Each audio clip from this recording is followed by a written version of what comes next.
ಅವ್ರು ಹೇಳೋದು ನಮಗೆ 94 ಏನು 1,10,000 ಏನು ಮಾಡ್ತಿದ್ದಾರೆ ಬೆಂಚ್ ಮಾರ್ಕಿಂಗ್ ಆ ಮಾರ್ಕಿಂಗ್ ಇದೆ ಸರ್. ಇದು ಆಕ್ಚುಲಿ ಅವ್ರು ಹೇಳ್ತಾ ಇದ್ದು 86 ಹೇಳ್ತಿದ್ದಾರೆ, 90 ಹೇಳ್ತಾ ಇದ್ದಾರೆ. ನಮಗೆ ಬೆಂಚ್ ಮಾರ್ಕಿಂಗ್ ಏನಿತ್ತು 1 lakh ಅಬೌವ್ ಇದೆ ಸರ್. ಆಕ್ಚುಲಿ ಇದು 2008 ಇದು ದೇವೇಗೌಡರು ಬಂದಿದ್ದಾರೆ.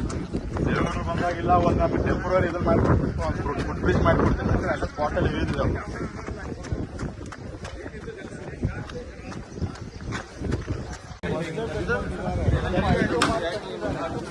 ಏನಾಯ್ತು 10 ಫೀಟ್ ನಾನೇ